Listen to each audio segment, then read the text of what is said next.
Hello students, welcome to my channel tech science. My name is sir Shaan. आज physics first year के chapter 5 के lecture 1 में हमने discuss करना है सर्कुलर मोशन के बारे में। देखिए, जैसा कि नाम बता रहा है कि ऑब्जेक्ट एक सर्कल के अंदर मूव कर रहा है। अगर कोई ऑब्जेक्ट सर्कल के अंदर मूव कर रहा है तो उसकी जो मोशन है आप उसको सर्कुलर मोशन कहते हैं। और सर्कुलर मोशन का जो दूसरा नाम है वो एंगुलर मोशन है। मीन्स टू से कि जब ऑब्जेक्ट किसी सर्कल के अंदर मूव करे, उसकी जो मोशन है अलोंग द सर्कल हो, तो आप उसको सर्कुलर मोशन कहेंगे या आप उसको एंगुलर मोशन कहेंगे। डियर स्टूडेंट्स, सर्कुलर मोशन को जब आप स्टडी कर रहे होते हो तो उससे रिलेटेड कुछ बेसिक टर्मिनोलॉजीज है, उसका नॉलेज भी आपके पास होना चाहिए। देखिए, फर्स्ट ऑफ ऑल, जब ऑब्जेक्ट एक सर्कल के ऊपर मूव करता है तो जो उसका डिस्प्लेसमेंट है आप उसको कहेंगे एंगुलर डिस्प्लेसमेंट। मैंने डेफिनेशन लिखा है एंगुलर डिस्प्लेसमेंट का कि basically it is angle subtended at the centre of circle. जब एक सर्कल के सेंटर पर एंगल बने, अब हम एक फिगर बनाते हैं कि सर्कल के सेंटर पे हमने एंगल बनाना है। चलें ठीक है, एंगल बनाते हैं। जब थोड़े से इंटरवल के लिए ऑब्जेक्ट मूव करे, देखिए ये सर्कल का सेंटर है, इसके ऊपर अगर हमने एंगल बनाना है तो पार्टिकल को हमें इसके ऊपर मूव कराना होगा। ये इसकी पोजीशन P1 है, इसको मूव करा के जब मैं लाता हूँ पोजीशन P2 पर, तो जो एंगल बनता है डियर स्टूडेंट्स वो क्या होता है? Theta. For some time interval ये पोजीशन P3 पे आ जाता है, तो यहाँ पर जो एंगल बनता है वो हो जाता है डियर स्टूडेंट्स डेल थीटा। देखिए मेरे भाई, अब ऑब्जेक्ट सर्कल के अंदर मूव कर रहा है और ये हमें इंफॉर्मेशन दे रहा है उसका एंगल कि पार्टिकल ने सर्कल के ऊपर कितना ट्रैवल किया और किस डायरेक्शन में ट्रैवल किया। तो दो बातें हमें पता चलती हैं एंगुलर डिस्प्लेसमेंट से।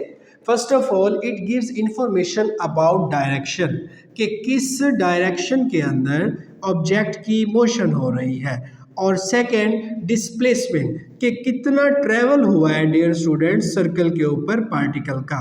तो it gives information about the direction as well as displacement of a object और particle on the circle.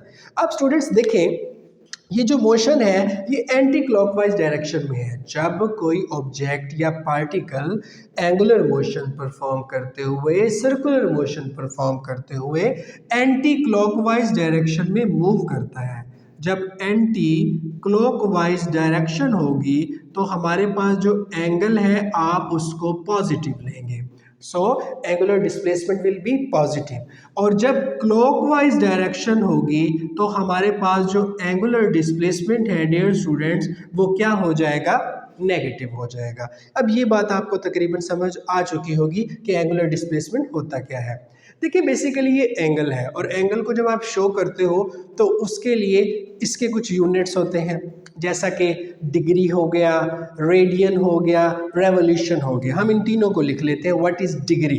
First of all dear students, इसका जो यूनिट है हमारे पास, उसमें हमारे पास तीन बातें आ रही हैं। पहली बात जो है वो है हमारे पास डिग्री, और जो सेकंड है वो हमारे पास है रेवोल्यूशन, और जो थर्ड है हमारे पास वो है रेडियन। आपने इस बात को याद रखना है कि इसका जो SI यूनिट है डियर स्टूडेंट्स वो रेडियन ही है। अब हमारे पास रेडियन क्या चीज़ है, डिग्री क्या चीज़ है और रेवोल्यूशन क्या चीज़ है। अब मैं इन तीनों चीज़ों को मैं डिफाइन करता हूँ। फर्स्ट ऑफ ऑल हम रेवोल्यूशन को डिफाइन करते हैं। रेवोल्यूशन बेसिकली होता है one complete round trip of a body, one complete round trip of a body, एक जिस्म का मुकम्मल कंप्लीट जो राउंड ट्रिप है आप उसको रेवोल्यूशन कहते हैं। जैसा कि हमारे पास ये हो गया सर्कल, इस सर्कल के अंदर एक ऑब्जेक्ट मूव करना स्टार्ट हुआ, किस पोजीशन से? इनिशियल पोजीशन से, और ये ऐसे मूव करते हुए वापस जब इस पोजीशन को पहुंचा तो इसने वन कंप्लीट राउंड ट्रिप कर लिया, तो आप इसको क्या कहते हो? One revolution. और one revolution basically students equal होता है 360 डिग्रीज के। अब हम आते हैं कि डिग्री क्या चीज़ है। ठीक है, अगर डिग्री को मैं डिफाइन करूं तो एक सिंपल सी बात मैंने लिखनी है कि डिग्री इक्वल होता है हमारे पास 1/360 डिग्री एंगुलर डिस्प्लेसमेंट के, कि जब हमारे पास angular displacement dear students equal हो जाता है 1/360 डिग्रीज के, तो वो एंगुलर डिस्प्लेसमेंट हमारे पास 1 डिग्री होता है।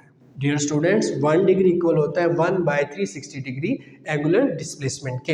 अब रेडियन क्या चीज़ है? देखिए स्टूडेंट्स, जब रेडियन को हम डिफाइन करें तो रेडियन को डिफाइन करते वक्त हमारे पास एक सर्कल है, ये स्टूडेंट सर्कल का सेंटर है, सेंटर से सिरकमफेरेंस तक का जो डिस्टेंस है वो हमारे पास r है, ये पोजीशन a है, ये हमारे पास पोजीशन b है। पोजीशन a से b तक का जो डिस्टेंस है हमारे पास सर्कल के ऊपर, आप उसको कहते हो आर्क लेंथ, मीन्स टू से a से लेके जो b तक का डिस्टेंस है वो होता है आर्क स्टूडेंट्स लेंथ। और आर्क लेंथ जब बराबर हो जाए, आर्क लेंथ हमारे पास जब इक्वल हो जाए किस चीज के? सर्कल के रेडियस के। When arc length becomes equal to the radius of circle, तो जो एंगल बनता है आप उसको कहते हो 1 रेडियन। आसान लफ्जों में सर्कल के सेंटर पे एक एंगल को बनना चाहिए और वो एंगल कुछ इस तरीके से हो कि जो सर्कल का आर्क लेंथ है, वो सर्कल का हिस्सा जिसके दरमियान एंगल बन रहा है उसे आर्क लेंथ कहते हैं। जो आर्क लेंथ है वो सर्कल के रेडियस के बराबर हो, तो जो एंगल है वो 1 रेडियन होगा। बेसिकली एमसीक्यूज कुछ पूछ लिए जाते हैं कि angular displacement is a vector quantity और scalar quantity. Dear students, basically angular जो डिस्प्लेसमेंट है वो स्केलर क्वांटिटी है, लेकिन अगर कुछ एजम्पशंस कर लें हम, जस्ट लाइक अगर टाइम इंटरवल इतना छोटा हो कि वो ज़ीरो को अप्रोच करे और उस दौरान डायरेक्शन चेंज ना हो रही हो, तो हमारे पास जो एंगुलर डिस्प्लेसमेंट है उसे आप वेक्टर क्वांटिटी कंसीडर कर सकते हो। अदरवाइज तमाम दूसरे केसेस के अंदर जो एंगुलर डिस्प्लेसमेंट है वो स्केलर क्वांटिटी होती है। जब टाइम इंटरवल छोटा होगा तो angular displacement is a vector quantity, otherwise it is scalar quantity. अब हम आते हैं इसके डायरेक्शन की तरफ, सॉरी इसके डायमेंशंस की तरफ। स्टूडेंट्स, जब हम इसका डायमेंशन निकालते हैं तो बेसिकली ये हमारे पास एक नंबर है, एक वैल्यू है, तो वैल्यू का डायमेंशन नहीं हो सकता, लेकिन एमसीक्यू पॉइंट ऑफ व्यू से इसका डायमेंशन हम ऐसे लिख सकते हैं, m has power 0, n has power 0, t has power 0। तो ये इसका हमारे पास क्या हो जाएगा? डायमेंशन हो जाएगा। अब अगर हमने इसका डायरेक्शन निकालना हो स्टूडेंट्स, अगर हमने इसका डायरेक्शन निकालना हो तो हम राइट हैंड रूल को यूज़ करेंगे। तो इसके अंदर हमारे पास ये एक फिक्स एक्सिस ऑफ रोटेशन है। इस एक्सिस ऑफ रोटेशन में हमारे पास एक बॉडी सर्कुलर मोशन परफॉर्म कर रहा है। यहाँ से लेके यहाँ तक हमारे पास जो ऑब्जेक्ट है उसका जो डिस्टेंस है वो r हुआ और हमारे पास ऑब्जेक्ट का मैस क्या हुआ? m हुआ। तो राइट हैंड रूल, हमने राइट हैंड रूल अप्लाई करना है। हमने O से लेके m तक हमारा एक्सिस ऑफ रोटेशन है और हमारा जो पार्टिकल है वो मूव कर रहा है किस डायरेक्शन में? इस डायरेक्शन में। कौन सी डायरेक्शन में? ऊपर की तरफ। तो हमने इसके ऊपर अपना ऐसे हैंड प्लेस करना है ऐसे एक्सिस ऑफ रोटेशन पे और फिंगर को कर्ल करना है उसकी डायरेक्शन ऑफ मोशन की तरफ। तो जो थंब पॉइंट है वो हमें बताता है एंगुलर डिस्प्लेसमेंट के बारे में। तो इस केस में जो एंगुलर डिस्प्लेसमेंट है वो किस डायरेक्शन में होगा डियर स्टूडेंट्स? अपवर्ड होगा। तो जब एक ऑब्जेक्ट एंटी क्लॉकवाइज मूव कर रहा हो तो एंटी क्लॉकवाइज के केस में जो उसका एंगुलर डिस्प्लेसमेंट है डियर स्टूडेंट्स वो अपवर्ड होगा, और जब क्लॉकवाइज का केस होगा तो वो डाउनवर्ड होगा। स्टूडेंट्स, ये हमारे पास एंगुलर डिस्प्लेसमेंट से रिलेटेड कुछ बेसिक इन्फॉर्मेशंस थी जिसको हमने इस टॉपिक को डिस्कस किया। आप इस लेक्चर को नोट करें, इसके बाद हम नेक्स्ट टॉपिक की तरफ इस लेक्चर में चलते हैं। स्टूडेंट्स, हमारे पास अगर एक सर्कल है, हमने एक सर्कल को बनाया, अब उस सर्कल में ये पॉइंट हमारे पास सेंटर O है, इससे एक ऑब्जेक्ट मूव करते हुए जब इस पोजीशन से इस पोजीशन तक पहुंचता है तो जो वो एंगल बनाता है आप उसको कहते हो थीटा, और सेंटर से सिरकमफेरेंस तक का जो डिस्टेंस है वो हो जाता है रेडियस। अब ये पॉइंट ए कंसीडर किया, ये पॉइंट बी कंसीडर किया, ये बेसिकली एक आर्क लेंथ है जिसको आप ए बी कहते हैं। ये इक्वल हो अगर सर्कल के रेडियस के, तो जो एंगल बनता है वो 1 रेडियन होता है। इसको मजीद हमने कंक्लूड कुछ इस तरीके से करना है।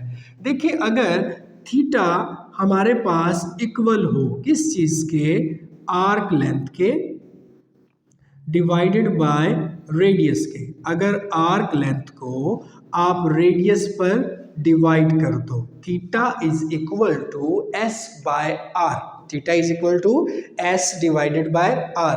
देन हमारे पास आफ्टर क्रॉस मल्टीप्लाइकेशन जो रिलेशन बनता है वो बनता है S is equal to R theta. याद रखिएगा, यहाँ पे जो एंगल है हमने उसको हमेशा रेडियन के अंदर लेना है। अगर वो डिग्री के अंदर दिया हुआ है, रेवोल्यूशन के अंदर दिया हुआ है, तो आप उसको चेंज करके किसके अंदर लेके आएंगे, डिग्री के अंदर, सॉरी रेडियन के अंदर लेके आएंगे। अब स्टूडेंट्स देखिए, आप हमारे पास s is equal to R theta है, s is equal to R theta. अब what is s? S is arc length. What is R? R is radius. What is theta? Theta is radian. अगर हमारे पास you complete rotation हो, एक circle का complete rotation हो, तो आप उसको क्या कहेंगे, 1 revolution is equal to 360 degree, 360 degree. अब 1 रेवोल्यूशन जो है इसको अगर हम कोऑर्डिनेट्स में डिवाइड करें तो ये इक्वल होती है 2 पाई रेडियन के। अगर ऑब्जेक्ट मूव करके ऐसे पहुंचा तो 1 रेवोल्यूशन किसके इक्वल है स्टूडेंट्स, 2 पाई रेडियन के।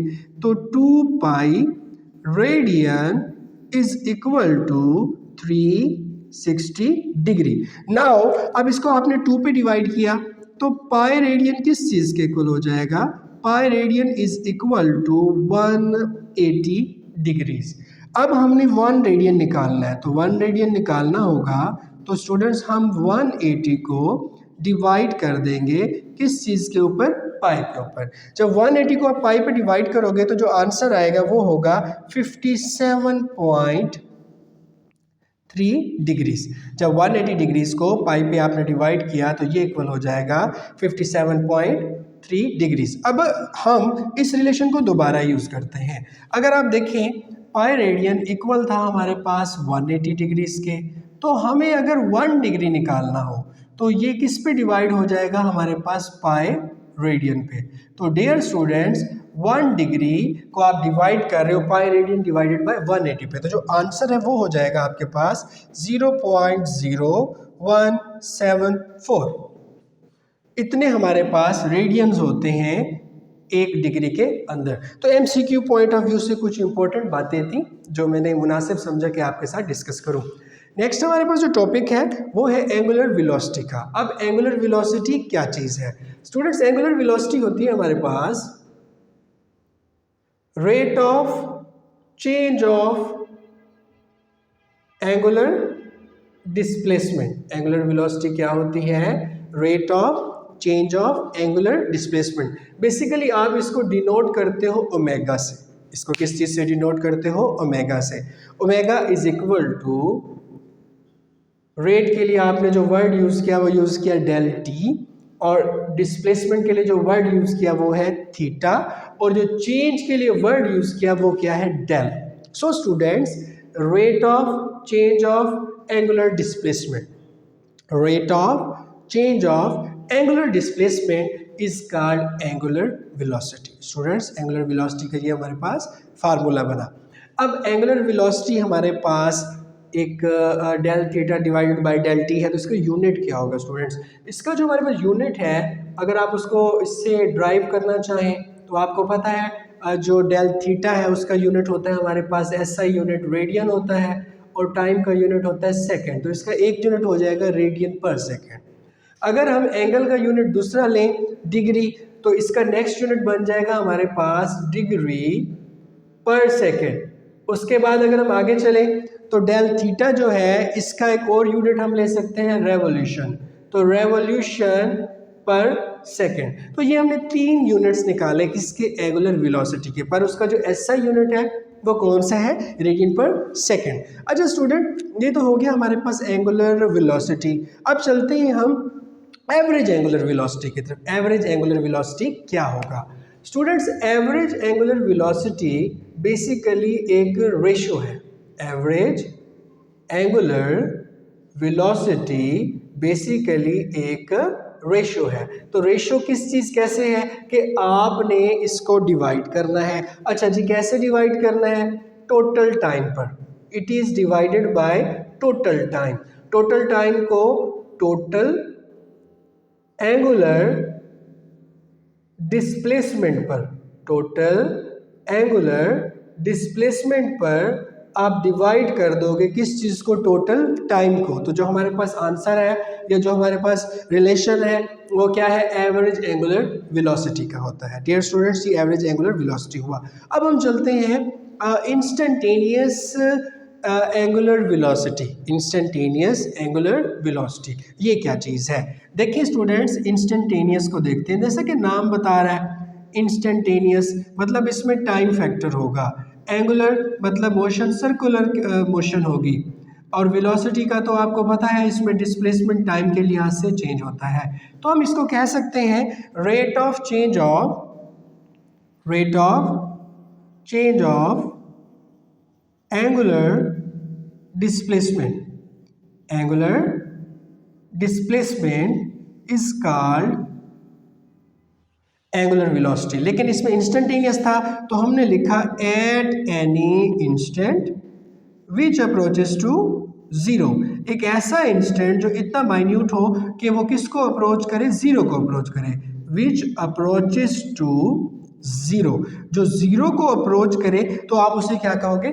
इंस्टेंटेनियस एंगुलर वेलोसिटी कहोगे। अब इसका फार्मूला ड्राइव करते हैं। ये हो गया जी हमारे पास वेलोसिटी के लिए ओमेगा।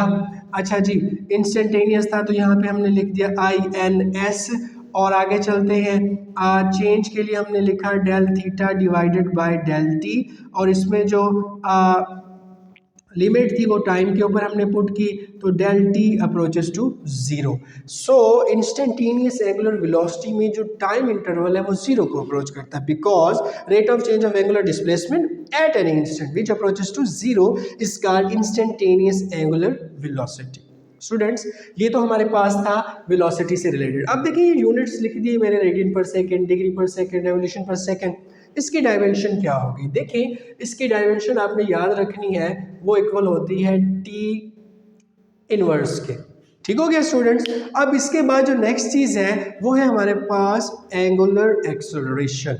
एंगुलर एक्सेलरेशन, अच्छा जी, इसकी डायरेक्शन कैसे फाइंड करेंगे? इसकी डायरेक्शन भी हमने फाइंड करनी है राइट हैंड रूल से।